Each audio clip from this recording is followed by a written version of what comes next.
Olá, meus amigos. Flávio Arthur Costa mais uma vez aqui com vocês para falar de direito penal, processo penal e criminologia.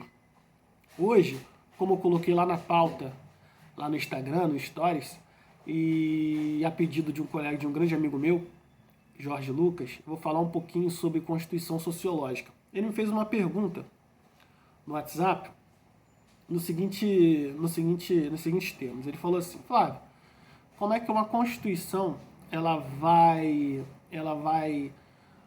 espelhar, exprimir a cultura, a moral de uma determinada sociedade? Por exemplo, a Constituição japonesa, isso é exemplo dele.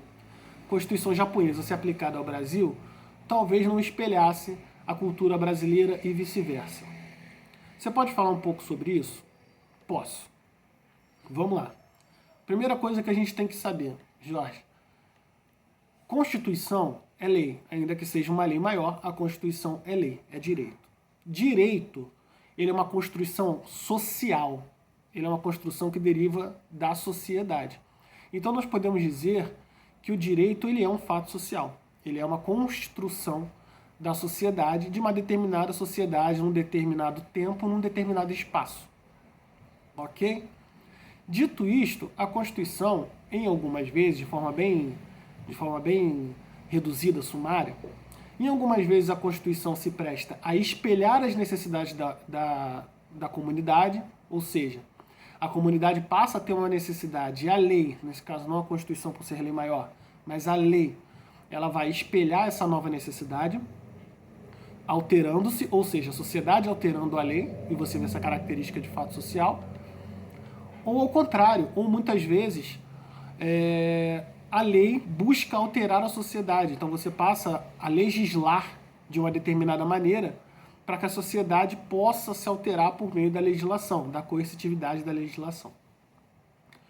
Nessa linha de raciocínio, de lei como fato social, de lei num conceito sociológico, a gente chega nos conceitos de Constituição e chegamos a Ferdinand Lassalle.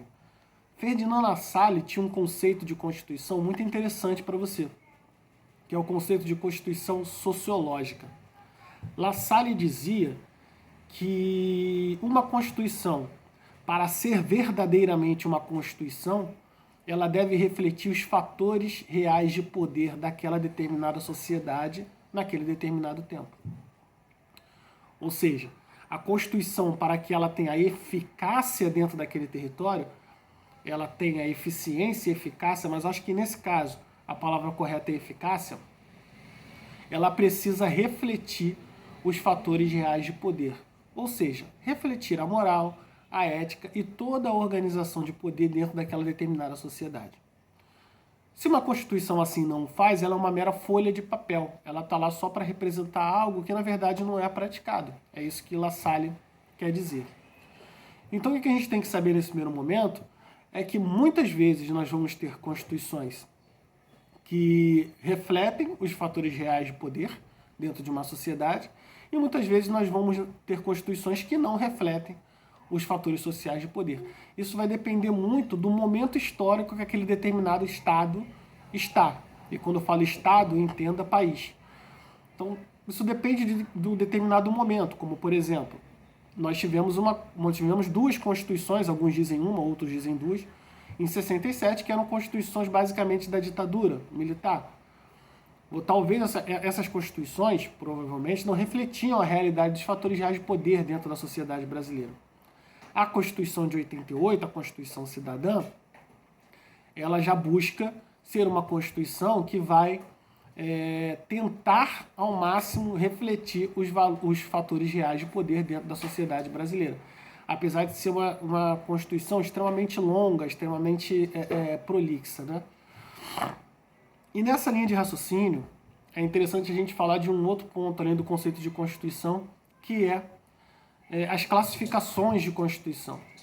Durante toda a história das Constituições, foram criadas uma série de classificações. Então você tem classificações de constituições materiais e formais, classificações de constituições entre sintéticas e analíticas, classificações de constituição entre nominativa, normativa e semântica, enfim, uma série de constituições, de classificação de constituições que foram detectadas conforme determinado espaço-tempo, ou seja, conforme determinada evolução daquela sociedade. A Constituição de 88, que é a nossa Constituição, Constituição Cidadã, a atual, ela é uma Constituição que ela se caracteriza por ser eclética. O que é isso? A Constituição eclética é aquela que busca juntar, que busca fazer a melhor junção, a melhor conformação de todas as ideologias de uma determinada sociedade. Ou seja, a Constituição de 88 ela buscou adotar as várias ideologias que estavam dentro da sociedade brasileira e colocá-las dentro da Constituição, como uma forma de proteção e respeito às minorias, evitando assim que você tivesse discriminações. Flávio, como eu posso ver isso na prática? Você pode ver isso nos fundamentos da Constituição, por exemplo, de 88. Você pode ver isso no artigo 1º, onde você tem a dignidade da pessoa humana como eixo axiológico de toda a interpretação constitucional. Você pode ver isso também nos objetivos da Constituição, lá no artigo 3º, erradicar a pobreza, evitar discriminação.